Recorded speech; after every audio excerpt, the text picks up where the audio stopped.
Hi అండి, welcome back to my channel. నేను మీ రాజ్యలక్ష్మి.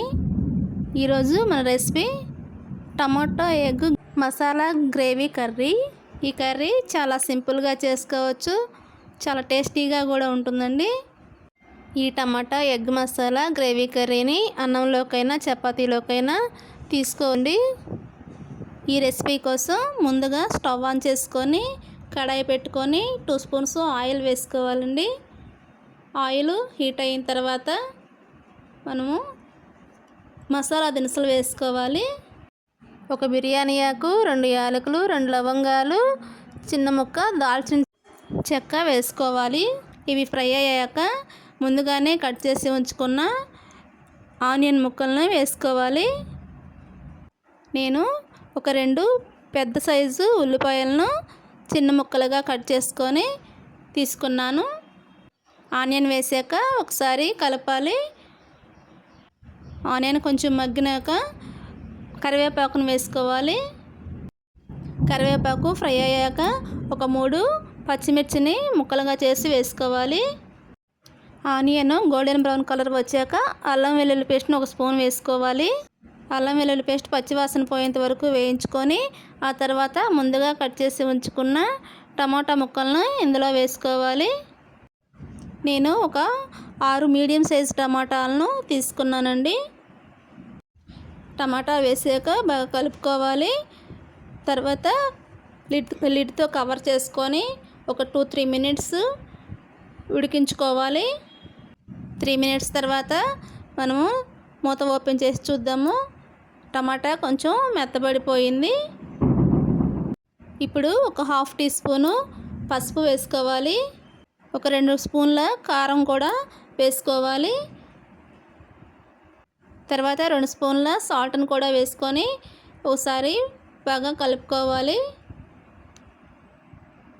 ఉప్పు కారాలు కూరకి బాగా పట్టే విధంగా కలుపుకోవాలి.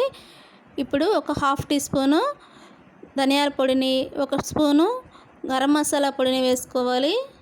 ఈ మసాలాలన్నీ కర్రీకి పట్టే విధంగా బాగా మిక్స్ చేసుకోవాలి. ఇప్పుడు ఒక 2 స్పూన్ల పెరుగును ఇందులోకి వేసుకోవాలండి. పెరుగును వేసేటప్పుడు ఫ్లేమ్ని లో ఫ్లేమ్లో పెట్టుకోవాలి. పెరుగు వేసాక ఒకసారి కూర మొత్తం మంచిగా కలుపుకోవాలి. పెరుగు అంతా కర్రీకి పట్టే విధంగా మంచిగా కలుపుకోవాలి. కూర బాగా స్మూత్గా రెడీ అయింది. ఇప్పుడు మనకి గ్రేవీకి సరిపడా వాటర్ని వేసుకోవాలి. నేను 1 గ్లాస్ వాటర్ తీసుకున్నాను. వాటర్ వేసి కలిపి మూత కవర్ చేసి ఒక 4 మినిట్స్ ఉడికించుకోవాలి. 4 మినిట్స్ తర్వాత చూడండి కూర ఉడుకుతుంది బాగా. ఇప్పుడు ఇందులోకి ఒక 3 గుడ్లను వేసుకోవాలి.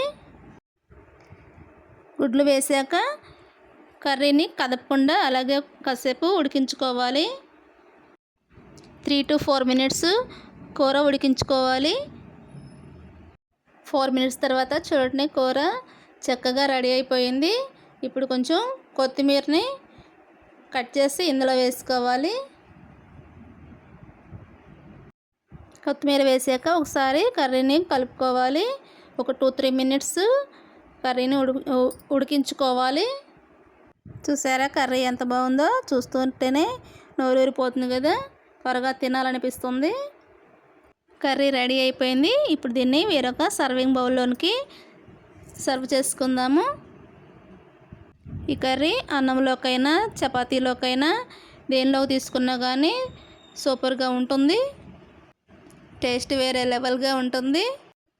వంట చేయడానికి టైం లేనప్పుడు ఈ రెసిపీని చేసుకోండి. చాలా సింపుల్గా అయిపోతుంది మరియు టేస్టీగా ఉంటుంది అండ్ హెల్దీ రెసిపీ. ఈ రెసిపీ మీకు నచ్చితే లైక్ చేయండి. మీరు ఒకసారి ట్రై చేయండి. మీకు ఎలా కుదిరిందో కామెంట్ సెక్షన్లో కామెంట్ చేయండి. మీ ఫ్రెండ్స్ అండ్ ఫ్యామిలీ మెంబర్స్కి షేర్ చేయండి. కొత్తగా చూసే వాళ్ళైతే మా ఛానల్ని సబ్స్క్రైబ్ చేసుకోండి. వీడియో చూసిన ప్రతి ఒక్కరూ లైక్ చేయండి.